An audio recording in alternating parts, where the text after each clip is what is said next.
जुन्नर या ठिकाणी आमच्या सर्वांचे सहकारी मित्र सुरेशभाऊ वाजगे हे उपोषणासाठी बसलेले आहेत। खरं तर कारणही तसं आहे की जे काही सह्याद्री आहे आणि सह्याद्रीवरती एक मोठं विघ्न येऊ पाहते, नवे तर ते आलेलेच आहे। अदानी नावाच्या उद्योजकाने केंद्र शासनाकडून बेकायदेशीररित्या परवानगी मिळवून जो काही सह्याद्री आहे त्या ठिकाणी पंप स्टोरेज नावाचा वीज प्रकल्प खरं तर आणला आहे की ज्याची गरज न जुन्नर तालुक्याला आहे ना आदिवासी बांधवांना आहे।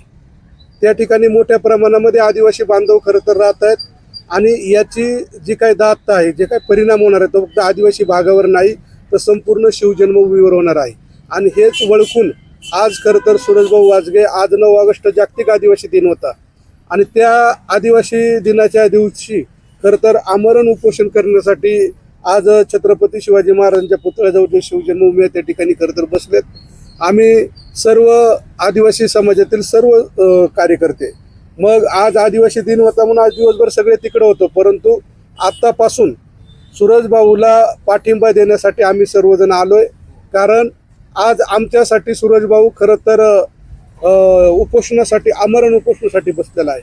मी आपल्या माध्यमातून संपूर्ण जुन्नर तालुक्यातील सगळ्या बांधवांना विनंती करणार, ना की आदिवासी बांधव, कारण जरी आज आडोशी आणि आजनवळे भागातील शेतकरी प्रभावित होणार असतील, त्यांच्यावरती आज त्या ठिकाणी असेल, आपल्याला वाटत असेल कुणाला का ते आडोशीला आहे, आदिवासी भागात आहे, परंतु हळूहळू अजगर, अदानी नावाचा अजगर अख्ख्या जुन्नर तालुक्याला गिळण्यासाठी त्या ठिकाणी आहे।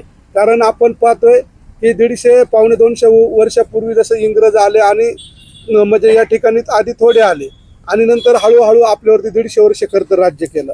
तसंच जर अदानीला या प्रकल्पाला जर ही जागा बेकायदेशीररित्या जर मिळवून दिली तर 100% हळूहळू तो संपूर्ण सह्याद्री गिळाल्याशिवाय राहणार नाही।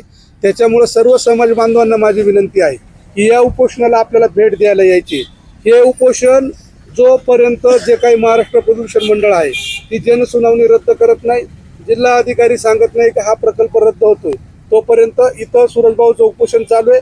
17 तारखेला जे काही महाराष्ट्र प्रदूषण मंडळ वाकडेवाडी पुणे या ठिकाणी, त्या ठिकाणी देखील 17 तारखेपासून त्या ठिकाणी धरणे आंदोलन सुरू असणार आहे। त्याच्यामुळं मला असं वाटतंय की आज खरं तर सुरेशभाऊचं मनापासून या ठिकाणी अभिमान वाटतोय की कुठल्याही प्रकारचं राजकारण सुरेशभाऊंनी खरं तर केलं नाही।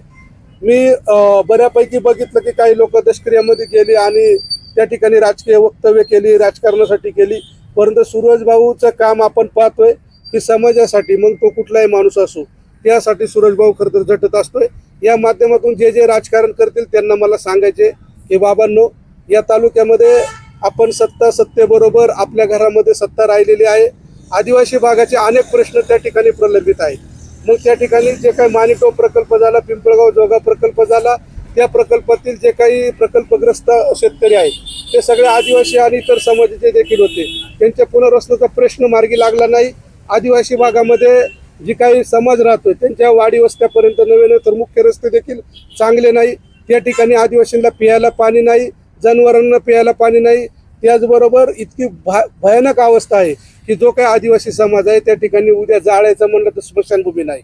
अशा प्रकारची परिस्थिती असताना समाजाची दिशाभूल कोणी करायची नाही। जे राजकारण करतील त्यांना माझं सुरेशभाऊ पासून इथं सांगणे की बाबांनो, राजकारण करायचं नाही। जर याच्यामध्ये आपल्याला यायचं असेल तर राजकारण विरहित या, कारण आदिवासी समाज आता काही येडा राहिला नाही। आदिवासी समाज जाणतो की कोण खरं कोण खोटं आणि कोण राजकारणासाठी आले, कोण स्वतःसाठी आले आणि कोण दुसऱ्यांसाठी आले, ही गोष्ट खरं तर कळते। मी गेल्या 8-15 दिवस या सगळ्या बातम्या आपल्याच प्रसार माध्यमातून पाहतोय। जर 2022ला हा प्रकल्प आला होता तर 2022ला विरोध का केला नाही आणि ती पत्र आपण समाज माध्यमांसमोर का दिली नाही? उगाचच जे काही पुतना मावशीचं प्रेम किंवा बेगडी प्रेम आहे हे काही कोणी दाखवायची काही गरज नाही। मला असं वाटतंय की आज मी इतकं बोललोय, या बोलल्यानंतर तालुक्यामधला कोणताच राजकारणी आदिवासी समाजाच्या जीवावरती जे काही आता बेतलंय त्याचं राजकारण करणार नाही। जे काही गोष्ट करते सामाजिक भावनेतून करेल त्याला आमचा पाठिंबा असेल, परंतु विनाकारण येऊन राजकारण करणे, लोकांची माती वडकवणे।